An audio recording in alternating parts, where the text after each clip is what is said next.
At one point when Denis wasn't looking, I may have left my sock in his pocket just so he just had a little bit of me next to him when I left. You count cards, right? I'm not that smart. But you win. You need someone to stake you. That's what you do. You run a stable. I'm always looking for a good thoroughbred. I read it and I didn't get it. I didn't understand it. It was just like, what did I just read? I don't even understand it. So I read it a second time, then a third time, and slowly the character started to emerge for me, because he is quite opaque. He's it's hard to understand. You know, I thought it was going one way with this strange thing that he does of wrapping all of the furniture and his surroundings in this white cloth, and it's so scary and off-putting. And I remember I threw the script down the first time I read it because I thought he was going to do something so horrible, and then he doesn't.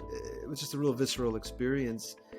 And then as soon as I really started to engage in his mind and who this person is, William Tell, what is his behavior like, it just the whole thing broke open for me. And that's what Paul does as a writer. He just gives an actor this playground of things to work with, whether it's his movement, his body, his posture, the way he speaks, the way he thinks, the cardistry, the penmanship. He writes history in the dialogue. He's very much like a Harold Pinter in that way.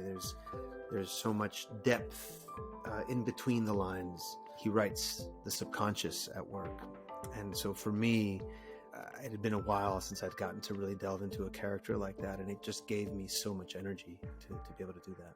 It's such a different thing, you know, it's such a labor of love. It's a tiny little movie. We shot it 20 days in Biloxi, Mississippi, in these really old, pretty garish casinos. And that was also incredibly fun, because in between takes I would go and sit at the tables and play poker with the locals, and, you know, won a few rounds, which was really fun. But it felt like I really got to live in it. And also, it's just amazing because, you know, Paul Schrader, he's been around forever. He's an old dude, and yet there's such a subversive kind of punk rock energy to him, and the way he shoots, and the way he knows what the story is. And that was astounding. It was quite different from talking to him about the script, you know, and, you know, all of those conversations. Suddenly there's just so much confidence and assuredness, where he would know the difference between, like, okay, that's not the movie, that's the movie, you know, just the difference in that camera angle, you know, and to know that right away, I just had so much trust. And so I could dare to let my thoughts dictate what I did, you know, without fear of like having to protect myself or having to make sure the audience knows I'm feeling this or I'm feeling that. I could just live in it and trust that this man who has such a handle on the story and the way that the tone of the movie has to play out, that he'll let me know when it's not enough or when it's too much. And I think day one, halfway through the day, he came up to me and he's like, I think you really got a hit on this character. I think you know this guy. And that just was an amazing feeling. Having been sentenced to 10 years in prison, I learned to count cards. How'd you do that? Poker's all about waiting. Check, raise, re-raise, call. What's up to me is to be honest and to play it honestly and to really have the thoughts, because you're with him, you know, you're following him. And he's a man, but he's also an allegory for the American guilt and the American conscience and what's happened over these many years in these endless wars. And that's not anything that I can play, but that's a lot of the heavy lifting that the film is doing. And what it does is it frees me up. You know, it's not like the Star Wars films or even Dune, which, you know, is a beautifully poetic film, but you're in service to almost like a symphony. You know, you're in service to like this bigger thrust of a story, and that, you know, and that's about like nailing a very specific target. Whereas this was not that. This was living inside the thoughts and the behavior of this very specific individual, and allowing the context of what Paul does around it to dictate the emotional story. So that's very freeing as an actor, and that's why it kind of gives you so much energy back, because you just have to like live in the thoughts, and the thoughts that he writes are just so profound. No, but seriously, you should do something else. Just for variety.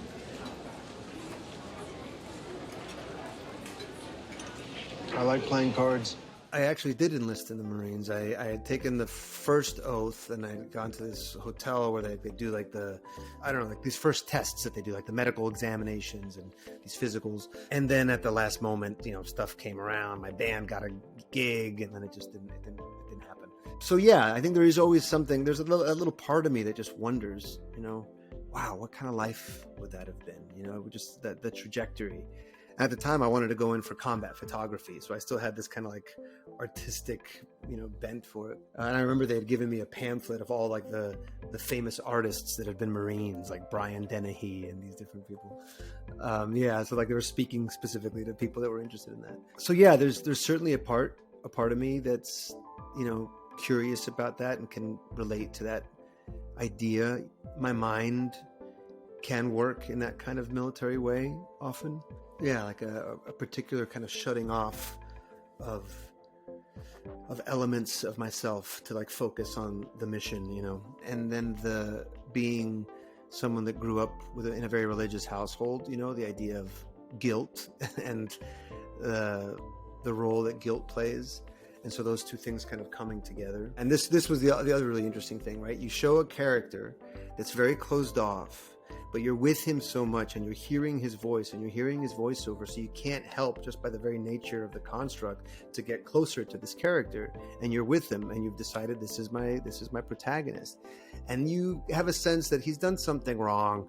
I mean, he killed somebody, he did something bad, and then when it's revealed what he did, it's so bad. It is really, it's about as bad as it can get, right? And then what happens? Like how do we stay with this character after that point? And I think the fact that this is someone who lives in like a self-flagellating purgatory of his own making, I think there's just something that's so compelling about that. Dad, what if I'm not the future of House Atreides? A great man doesn't seek to lead. He's called to it. But if your answer is no, you'll still be the only thing I ever needed you to be. My son. I was a big fan of the book. My dad also, I remember he had both the David Lynch film and the miniseries from like 2000 on tape at home. He really loves Dune. And so I wrote to Denis when I heard that he was directing it, and just said that I was a big fan. And he said, okay, good to know. And then, a couple years later, he wrote and sent me the script, and he didn't tell me what character. He just said, take a look and see what, speaks to you. And for me, it felt pretty obvious that the Duke, for me, it's the Duke. Even the way he's described in the book, it's just something that I related to. It's a tragic character, and for some reason I'm drawn to tragic characters. And, the fact that he's just, from the get-go, he's just up against it and still trying to do the right thing, trying to impart his values to his son, trying to survive, doing anything he can to get some leverage in this impossible situation. I just found that really kind of heartbreaking. Locating the source of real emotion in the character, his engine, and then, relentlessly digging and going back to the book. And I'd come back to Denis with like, hey, there's this really cool thing in the book. Is there some place that we can add this in? And continually trying to deepen it and make it more interesting and make it more resonant. Even, his last words, he didn't have any words written. He had no dialogue written. And I really felt like he's got to say something at the end. And so I kind of looked through the book, and I found this thing that he says. In the book, he says it to his troops, but he says, here I am, here I remain. And I just thought that was a really powerful thing to say. And so I was glad that ended up being his final words before he bites down on that tooth. But that's just one example of, looking, you know, that scene with Lady Jessica right before they go to sleep. That was one that we worked on and kind of invented that was not in the script originally. So there was a lot of room to get to the heart of that, because it was clear to all of us that the real emotional core of the whole film is the family, is mom, dad, and Paul. And if you don't care about them, or if you don't really believe that trifecta, it's not going to really have a lot of impact what happens later. That set was just astounding, and the lighting, I mean, everything about it was just so scary. Well, I think it must have been in the script. I think it was just like he's been stripped of his clothing, you know. And there was some thought, you know, I think originally like, you know, he doesn't have to be naked. I was like, no, he should be naked, man. This is like it's like Christ on the cross kind of moment. And so we kind of came up with a few different ideas of what his posture would be. And then that's where we came up with that great idea of seeing the bull's head, this motif that's been, you know, never talked about really or explained. It's just kind of been traveling along with him as this omen. And then just getting finally to have a chance to play with Stellan Skarsgård as the bear, and that was just incredible. Oh, he was terrifying, and just the floating in this weird gown. That was really terrifying. But I loved it. We had a lot of fun. We laughed so much. I did, at one point when Denis wasn't looking, I may have left my sock in his pocket, just so he just had a little bit of me next to him when I left. Just a little handkerchief, just a little musty handkerchief. I think Denis just found a way to distill it to its essence, and it's a really poetic film. And I think, weirdly enough, for as wild as it is, there just feels like there's something really personal about it, and it's hard to explain. But I think it's less about communicating an idea. It's just that his emotional expression of what you see on there. That just feels like someone's vision. It really does. I think that has a lot to do with it. I think Timothy is just astounding in it. The mixture of that with the production design and the sound of the piece is just unlike anything I've heard. So, you know, he just captures the truth of the story, which is this great clash of cultures. It's about human history. And I think you feel that in the way that he approaches it. You can feel like you can smell it and taste it. It feels very visceral in that way. You know, it's not just heady. It's not like a head trip. But, you know, it has those elements of it. But I think there's just deep feeling in it. On Dune, it really, because I had Josh Brolin there and Timmy.